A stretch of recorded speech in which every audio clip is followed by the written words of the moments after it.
皆さん、また来てくださってありがとうございます。こちらはマンハッタンニューヨーク火曜日の午後です。ということでね、昨日はね、ドジャーズ乗っけちゃったので、今日はやはり大きなニュース。石破さんが月曜日に早速電話をかけられたそうです。ということで、財務長官はね、意外に評価してて、日本は有利に働くでしょうね。早く連絡されたんで、みたいな感じで言ってたんですよ。先週からね、もうね、70カ国ぐらいがもうトランプさんに電話をかけてきてるみたいなんですね。で、ベトナムがゼロだし、イスラエルもゼロで、EU もゼロで、もうみんなじゃんじゃんそういう電話をかけてきてるみたいなんですけど、日本はまだ、ゼロにしますっていうような提案はまだされてないみたいです。でも有利に働くんじゃないかっていうことを言ってらっしゃいました、財務長官が。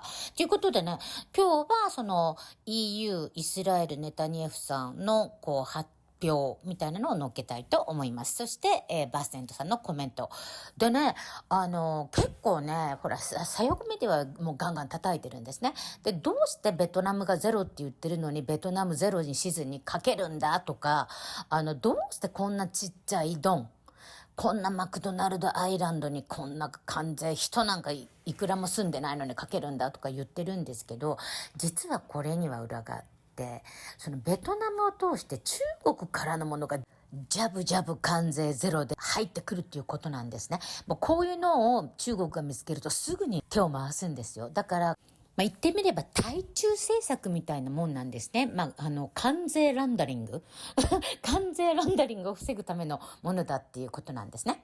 そして中国は我々は屈しないみたいな感じで報復関税をかけてやるって言ったもんだから、今日トランプさんは中国に追加 50% 追加でさらに 50% の関税をかけるっていうことを発表されております。怖いですね。ということでね、今日の動画は昨日ネタニヤフさんとトランプさんが会談されたので、それとあと EU の欧州連合会長っていうんですか、委員長のウルズラさんのコメント、そして UK のスターマーさんのコメントも載っけてみたいと思います。アメリカだけじゃなくヨーロッパも日本も自国民を大事にして、自国民を豊かにして、自国民を安全に守るっていう、こういう風潮になっていくといいなと思っています。見てください。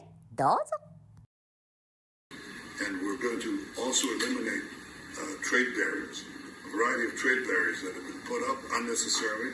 And I think this will serve as a model for many countries who ought to do the same, Mr. President. We are going to eliminate the tariffs. We stand ready to negotiate with the United States. Indeed, we have offered 0 for 0 tariffs for industrial goods, as we have successfully done with many other trading partners. Because Europe is always ready for a good deal.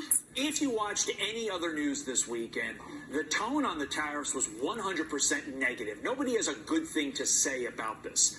I'm going to be contrarian. If these two leaders strike a deal on tariffs today, what message does that send to the rest of the world? The message it sends is President Trump is agile. He wants to make deals. He wants the economy to be booming, and he wants the economies of our allies to be booming. The number one national security threat to the free world is coming from communist China. So let's get our economies booming. Let's get borders under control. Let's get manufacturing going. Let's invest in our defense industrial bases, and let's together collaborate so that we can take on these shared threats. China, Iran, North Korea, and of course, all of those countries are collaborating. So I think this is going to be a really important meeting to indicate what direction President Trump is headed. From one partner to another. Today, British Prime Minister Keir Starmer expected to announce Trump's tariffs are popular in an address. Quote, his office telling the Sunday Times, Trump has done something that we don't agree with, but there's a reason why people are behind him on this. The world has changed. Globalization is over, and we are now in a new era. Rebecca, how profound a statement is that, specifically that takeaway that globalization is over? Well, I think it depends on what Starmer does next. Okay, so it's one thing to say, I understand why this is happening, why there's this populism spreading across the world. And it's two big issues. It's jobs for those countries, for those individual citizens of those countries, and they want healthy and safe streets. and they want migration under control. And so let's see what Starmer does. Let's see what the Labour Party does now on restricting uncontrolled migration, on prioritizing the British people, and on reindustrialization, on getting manufacturing back in the UK.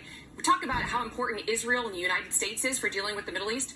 The United States and the UK, it's got to be strong so that we can take on the Russia threat in Europe. We want the Europeans to increasingly do more. The UK's got to take a lead on that so that the United States can focus on China. So let's see what Starmer does. Rather than just talk about these things, let's see kind of the action that he puts into place. But such a key point you mentioned on migration, because yes, when you hear globalization, the first thought is economic. But the migration piece of this and what has happened over the course of the last couple of decades and what Europe has become is such an important warning, I think, to the rest of the world. Japan among our closest allies. So you and Jameson Greer are going to pick up the ball and negotiate with Japan. Can you tell us more? This is a very important development. Larry, it is, and it is a very important development. And I'll tell you that the kind of impatience that we've seen with commentators, with the market over the weekend or since April 2nd has surprised me. President Trump, as you know, is better than anyone at giving himself maximum leverage. So what he's done is we outlined the tariffs on April 2nd and then gave the countries several days to think about it.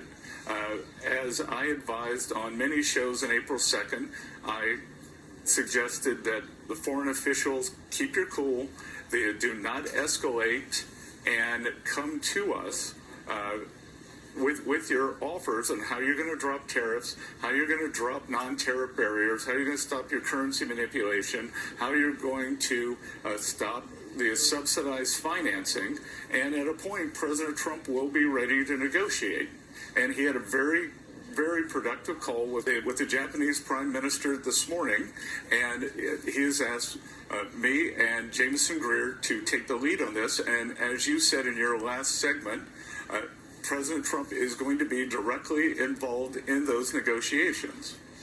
Mr. Secretary, did Japan put an offer on the table? I mean, some places have said we'll put zero tariffs. We've heard that. I mean, actually, whether you buy it or not, the European Union, von der Leyen said that they'd go 0 and 0. Has Japan put an offer on the table yet?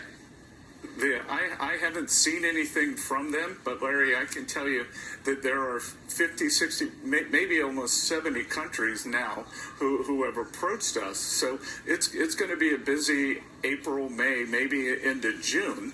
And Japan is a very important military ally. They're a very important economic ally. And the U.S. has a lot of history with them. So I would expect that Japan's going to get priority just because they came forward very quickly, but it's going to be very busy. And if President Trump, again, gave himself maximum negotiating leverage, and just when he achieved the maximum leverage, he's willing to start talking.